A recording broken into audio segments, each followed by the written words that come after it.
Welcome to this new lesson. हम MPPSC mains 2020 में एक GS3 का जो पेपर था साइंस एंड टेक्नोलॉजी वाला वो डिस्कस कर रहे थे। तो हमने उसके काफ़ी क्वेश्चन डिस्कस कर लिए थे, थोड़ा लेसन लेट हो गया है अभी, तो आगे का पार्ट डिस्कस करते हैं फ्रेंड्स। आपको बाकी पार्ट्स भी मिल जाएंगे प्लेलिस्ट में, बेसिक साइंस की जो प्लेलिस्ट है। तो ये यहाँ पे जो लेसन होगा इसमें मेरे आंसर्स अच्छे से लिखे हुए हैं। तो ये जो PDF है, मैं आपको एक टेलीग्राम ग्रुप की लिंक शेयर करूँगा, तो आप उस लिंक में ये जो PDF है वो आप उसमें पोस्टेड है, तो आप वहाँ से उसको पढ़ लीजिएगा। यहाँ पे मैं आपको जो आंसर्स हैं, आज हम 5 आंसर डिस्कस करेंगे। तो ये जो आंसर्स हैं मैं आपको अच्छे से समझा दूंगा कि आपको सिर्फ एक बार पढ़ोगे तो आप खुद से उसको लिख सकते हो। ठीक है, आंसर इंग्लिश में होंगे बट आप हिंदी में भी उसको लिख सकते हो। ठीक, तो ये पहला क्वेश्चन है हमारा कि कम्युनिकेबल डिजीज को डिफाइन करना है और इम्यूनिटी की टाइप्स जो होती हैं उनको बताना है। तो देखो क्या होता है, कम्युनिकेबल डिजीज क्या होती है फ्रेंड्स, इन्फेक्शियस डिजीज होती है। जो इन्फेक्शियस डिजीजेस का मतलब क्या होता है कि जो डिजीज एक दूसरे से फैलती हैं, पर्सन टू पर्सन फैलती हैं और पैथोजेंस के कारण होती है, जैसे कि TB हो गया आपका, मलेरिया सॉरी TB हो गया, टाइफाइड हो गया, रेबीज हो गया, कोविड हो गया, ठीक है, इन्फ्लुएंजा, जितने भी वायरल फीवर होते हैं वो सब कम्युनिकेबल डिजीज है। तो ये कम्युनिकेबल डिजीज हो गया। अब हमको बताना है कि इम्यूनिटी क्या होता है। तो फ्रेंड्स देखिएगा, जो इम्यूनिटी होती है वो 2 प्रकार की होती हैं। इम्यूनिटी फ्रेंड्स कितने टाइप की होती हैं, 2 टाइप्स की होती हैं। एक होती है आपकी इननेट इम्यूनिटी और दूसरी होती है आपकी एक्वायर्ड।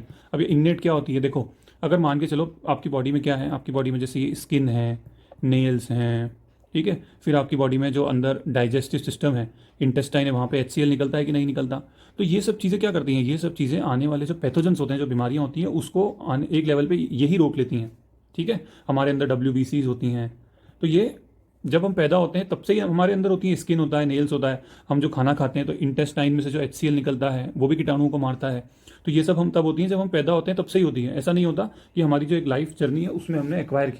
तो ऐसी इम्यूनिटी को हम क्या कहते हैं, इननेट इम्यूनिटी कहते हैं। ये बर्थ से ही होती है। ठीक, एक दूसरी टाइप की इम्यूनिटी होती है एक्वायर्ड इम्यूनिटी, जो हमको क्या होता है कि हम एक्वायर करते हैं लाइफ जर्नी में, बर्थ से नहीं होती। Immunity which is not present from birth but acquired during the life process, उसको हम क्या बोलते हैं, एक्वायर्ड। एक्वायर्ड में क्या होता है, जैसे आपको कोविड हुआ तो ऐसा तो है नहीं कि आपके पास पहले से ही इम्यूनिटी थी। पोलियो है पहला, ऐसे तो है नहीं कि पहले से ही इम्यूनिटी थी। आपने क्या करा, या किसी को पोलियो वैक्सीन लगी तो उन्होंने इम्यूनिटी को एक्वायर कर लिया। कोविड अगर एक बार हो गया तो आपके अंदर एंटीबॉडीज आ जाएंगी, तो आपने इम्यूनिटी एक्वायर कर ली। या फिर क्या हुआ, आपने वो जो वैक्सीन लगवा ली, तो ये सब इम्यूनिटी आप एक्वायर करते हो। तो इस तरह से फ्रेंड्स 2 प्रकार की इम्यूनिटी होती हैं, इननेट और एक्वायर। तो यही हमने लिखा है, इननेट इम्यूनिटी और एक्वायर्ड इम्यूनिटी। आप इसको पढ़ लीजिएगा, इजीली आपको समझ में आ जाएगा। अगला क्वेश्चन है फ्रेंड्स हमारा 2.12। ये सब 5 नंबर के क्वेश्चन है। 5 नंबर के क्वेश्चन हमको 50 to 70 वर्ड्स या 5 से 7 लाइन लिखनी होती हैं। ठीक है, तो ये यहाँ पे लिखना ही बहुत चैलेंजिंग होता है कि इतने उसको लिमिटेड शब्दों में हम लिख दें। ठीक, तो मैंने थोड़ा सा बड़ा ही लिखा है, आपको जहाँ लगेगा आप उसको जो है देख लीजिएगा, कुछ कट शॉर्ट करने का। तो पहला अगला क्वेश्चन क्या है हमारा कि हमको बताना है कि राष्ट्रीय बाल स्वास्थ्य कार्यक्रम क्या है और उसके एम्स एंड ऑब्जेक्टिव क्या है फ्रेंड्स। तो मैं बता देता हूँ आपको फ्रेंड्स, राष्ट्रीय बाल स्वास्थ्य कार्यक्रम ये क्या मनमोहन सिंह गवर्नमेंट के टाइम 2013 में आया था। ठीक है, और इसमें क्या था फ्रेंड्स, जैसे कि जैसे बच्चों की मॉर्टेलिटी रेट बहुत ज़्यादा है। मॉर्टेलिटी रेट जो गरीब जिनको बीमारियां हो जाती हैं उनका मॉर्टेलिटी रेट बहुत ज़्यादा है बस्तियों में, जहाँ पे अच्छे से हेल्थ फैसिलिटीज़ नहीं है। तो उन लोगों के लिए ये जो प्रोग्राम है वो शुरू किया गया था। ये प्रोग्राम बेसिकली 0 से 18 साल के बच्चों के लिए है और इसमें 4 Ds पे काम किया जाएगा। अभी 4 Ds क्या है मैं आपको बताऊंगा। मेन मकसद इसका यही है कि जो बीमारियां हैं या जो कोई मान के चलिए किसी बच्चे में कोई कमी है, कोई डिफिशियंसी है, या उसको कोई बीमारी है, कोई डेवलपमेंटल इशू है, तो हम उसको पहले ही जांच कर लें और उसके बाद उसको जल्दी से जल्दी उसका ट्रीटमेंट दे दें। तो ये राष्ट्रीय बाल स्वास्थ्य कार्यक्रम उस पर बेस्ड है। ठीक, इसके अंदर जो है 30 हेल्थ कंडीशन की जांच होती है। अब ये जांच कैसे होती है, इन्होंने क्या करा कि 3 अलग अलग एज ग्रुप्स में बच्चे बांट दिए।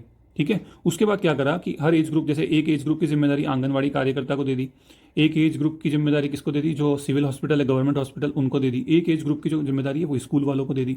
अब वो वहाँ बच्चा जाएगा, वहाँ उसकी जांच होगी, जो 30 कुछ बीमारियां हैं उससे रिलेटेड जांच होगी, कुछ डिफिशियंसीज की जांच होगी। अगर कुछ भी बच्चे में कमी लगेगी तो वहीं उसका ट्रीटमेंट हो जाएगा।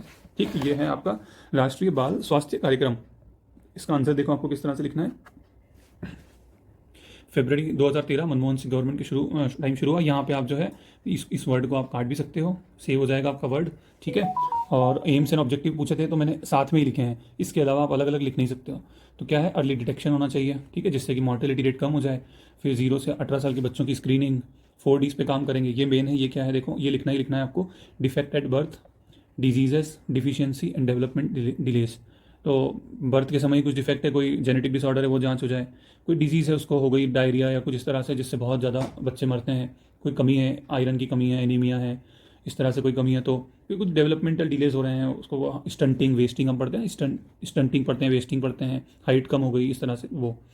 उसके बाद जो है मैंने आपको बताया कि 30 जो है आपके हेल्थ कंडीशन है। एक ये मैंने यूट्यूब लिंक शेयर की है, ये यूपी दूरदर्शन का एक प्रोग्राम था, तो उसमें इसके बारे में, बाल स्वास्थ्य कार्यक्रम के बारे में बहुत अच्छे से बताया हुआ है। ठीक है, तो ये लिंक अगर क्लिक ना हो तो आप सर्च करेंगे राष्ट्रीय बाल स्वास्थ्य कार्यक्रम, तो आपको वो दूरदर्शन वाला जो है प्रोग्राम मिल जाएगा। तीसरा क्वेश्चन है हमारा फ्रेंड्स 2.13, हमको आर्टिफिशियल इंटेलिजेंस के बारे में बताना है कि आर्टिफिशियल इंटेलिजेंस क्या होती है, और साथ में हमको सॉफ्ट और हार्ड जो इंटेलिजेंस है उसके बारे में भी बताना है, soft and hard artificial intelligence. तो देखो आर्टिफिशियल इंटेलिजेंस क्या होता है कि कंप्यूटर जो होता है वो कोई भी काम करता है, ठीक है, हम उसको इनपुट देते हैं, आउटपुट देते हैं, वो काम करता है।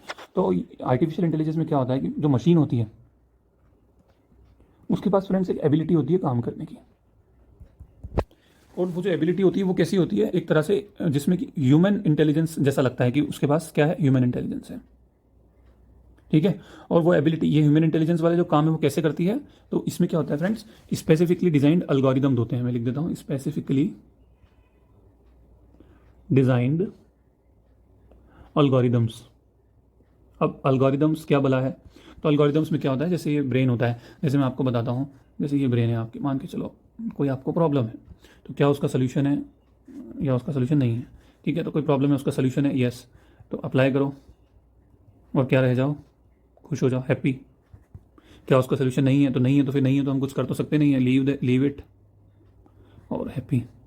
तो ये देखो, ये एक अल्गोरिदम है, किस क्या कि ब्रेन को आप सिखा सकते हो खुश रहने का। इसी तरह से कंप्यूटर में भी अल्गोरिदम दिए जाते हैं, ठीक है, कि जैसे मान के चलो मैंने पूछा what is the weather today, किससे पूछा, मैंने सीरी से पूछा, एप्पल में, कोई एप्पल में होता है ना सीरी, एलेक्सा होता है, मैंने पूछा what is the weather today, तो उसमें दो शब्द डले होंगे, एक वेदर होगा, दूसरा टुडे होगा, तो वो इन दो शब्दों को सुनेगा। या मैंने पूछा आज का मौसम कैसा है, तो वो मौसम और आज, ये दोनों शब्द उसके एल्गोरिदम में फिट होंगे, तो मैं बता देंगे कि अगर मौसम सुनोगे, आज सुनोगे, तो क्या बताओगे, तो वो आप जीपीएस से ट्रैक करके जो भी मौसम है आपका वो आज का बता दोगे, इस तरह से है। ठीक है, मैंने ऐसे बोला कोई खुशी का गाना सुनाओ, तो उस जैसे खुशी उसने सुना, गाना उसने सुना, तो उसके डाटाबेस में कुछ लाखों गाने होंगे खुशी वाले, वो सुना देगी, इस तरह से। तो ये अल्गोरिदम होता है। अब हमको पढ़ना है फ्रेंड्स, एक होता है आपका सॉफ्ट एआई और दूसरा होता है हार्ड एआई।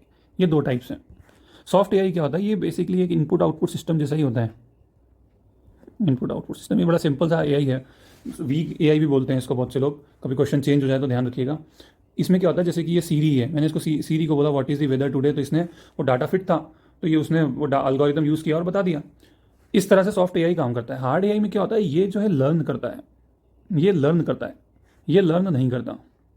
ये क्या होता है, मान के चलो एक रोबोट है, जैसे रोबोट नहीं होते हैं वैसे रोबोट, उस रोबोट को हमने वीडियो गेम खेलने के लिए ट्रेन कर दिया, तो ये वीडियो गेम जो ट्रेन करेगा, ये एक बार जो गलती करेगा तो रोबोट, ये वाला जो रोबोट उससे सीख जाएगा और दूसरी बार वो गलती नहीं करेगा। इस तरह से इसका एल्गोरिदम बनाया होता है। ये काफ़ी कॉम्प्लेक्स होते हैं, ठीक है, जैसे ह्यूमन इंटेलिजेंस काम करता है ना, उस तरह से ये काम करते हैं हार्ड एआई। तो ये सॉफ्ट और हार्ड एआई में फ़र्क है। तो इसका एग्जांपल क्या है, ये जो गूगल असिस्टेंट टूल नहीं होते, सीरी, एलेक्सा, इस तरह से, और ये हार्ड एआई का एग्जांपल क्या है, रोबोट्स होते हैं specifically design for playing video games and other things. तो इस तरह से ये एआई हमारा होता है। ठीक है, तो ये मैंने सब लिखा हुआ है इसमें फ्रेंड्स, ये आप देख सकते हो। ठीक है ना, अगला क्वेश्चन हम देखेंगे, सिंपल क्वेश्चन है अगला। कहाँ गया हमारा अगला क्वेश्चन, ये रहा।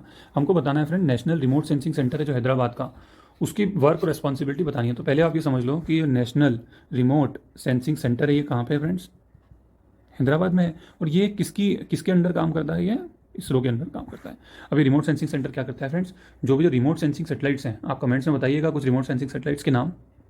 तो ये वहाँ से क्या करता है, डाटा को कलेक्ट करता है, फिर उनको उस डाटा को प्रोसेस करता है, फिर उसके बाद जो इन्फॉर्मेशन बनती है, प्रोसेस करने के बाद इन्फॉर्मेशन आती है, उसके बाद उसको डिससेमिनेट करता है। अब डिससेमिनेट करने का मतलब क्या है फ्रेंड्स, वो इन्फॉर्मेशन को आगे भेजता है, ठीक है। और उसके बाद जो है डिज़ास्टर होते हैं, डिज़ास्टर मैनेजमेंट में जो इन्फॉर्मेशन की ज़रूरत पड़ती है उसमें हेल्प करता है। हमारे जो भारत का वेदर फोरकास्ट सिस्टम बहुत अच्छा है।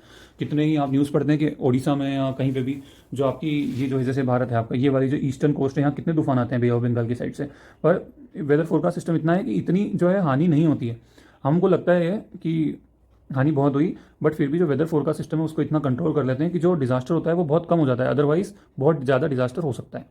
ठीक है, तो ये जो है NRSC national remote sensing centre Hyderabad का काम है। एक बार मैं आपको आंसर भी दिखा देता हूँ फ्रेंड्स ना, ये हमारा आंसर है, ये तो ये हैदराबाद में है, और ये जो है फ्रेंड्स आपका फुल फ्लेज सेंटर है इसरो का।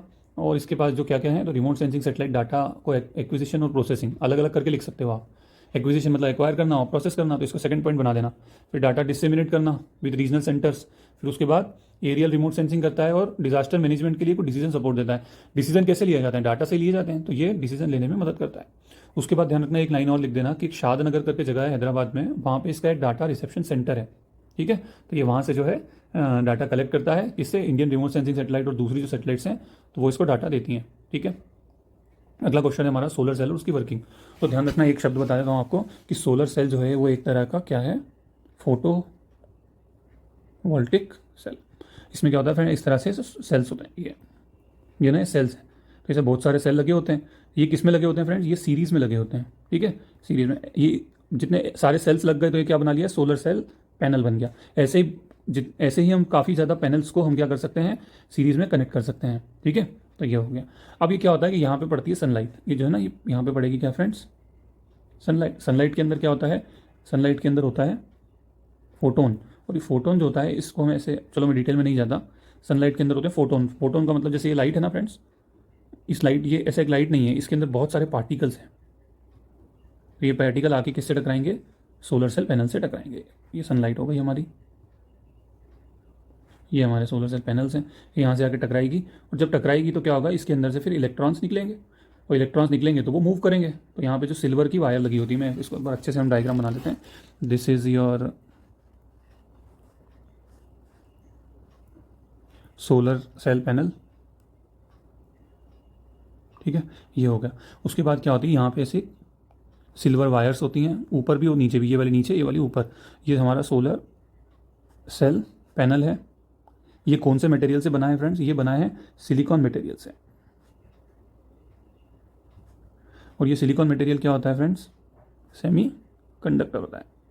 क्योंकि हमारी परीक्षा में से 10वीं तक का आता है, तो मैं ज़्यादा डिटेल में नहीं जा रहा, बट एक बात और ध्यान रखिएगा कि सेमी कंडक्टर भी दो प्रकार के होते हैं, एक एन टाइप का होता है, पी टाइप का होता है। तो इसके अंदर सोलर सेल के अंदर एन पी जंक्शन होता है। ठीक है, वो एन ऐसे 3 लेयर होती हैं, ऊपर एन होता है, नीचे ऊपर एन वाला होता है, फिर इसी के नीचे एक पी वाली लेयर होती है। ठीक है, तो इस तरह से होता है। अब क्या है हमारा, जो हमारी ये सनलाइट आई, ठीक है, सनलाइट, सनलाइट के अंदर क्या है, फोटॉन्स है। अब ये फोटॉन्स इससे टकराएंगे, और यहाँ पे जो इलेक्ट्रॉन्स होंगे इसके अंदर, जो सिलिकॉन मटेरियल के अंदर, वो इलेक्ट्रॉन मूव करेंगे। तो इलेक्ट्रॉन ही मूव करेंगे ऐसे ऊपर भी और नीचे भी, तो वो क्या होगा फिर, ये ऐसे यहाँ पे रेगुलेटर होगा जहाँ से इलेक्ट्रिसिटी बनेगी, और फिर हम उसको यूज़ करेंगे, इलेक्ट्रिसिटी बनेगी इस तरह से। ठीक है, स्टोर, उसको स्टोरेज तो नहीं बोलेंगे क्योंकि वो यूज़ हो जाती है। ठीक है, तो ये रेगुलेटर आजकल तो बहुत से लोग अपने घर पे सोलर सेल पैनल लगवाते हैं, जो एक्स्ट्रा इलेक्ट्रिसिटी जनरेट होती है उसका उनको पेमेंट मिलता है। तो इस तरह से सिस्टम है। तो आप यहाँ लिख सकते हो रेगुलेटर की तरफ जाती है, इस तरह से डायग्राम बना देना, ये सब चीज़ें लिख देना। ठीक है, तो ये मैं आपको और बता देता हूँ। सोलर सेल एक डिवाइस होता है जो सोलर एनर्जी को इलेक्ट्रिक एनर्जी में कन्वर्ट करता है, और ये सिलिकॉन मटेरियल का बना होता है जो कि एक सेमीकंडक्टर मटेरियल है। वर्किंग क्या होती है कि जब सनलाइट इस पे सरफेस पे पड़ती है, तो ये लूजली जो हेल्ड इलेक्ट्रॉन्स होते हैं इलेक्ट्रॉन आटम्स में, उनसे ये मूव करते हैं और इलेक्ट्रिक करंट जनरेट होता है।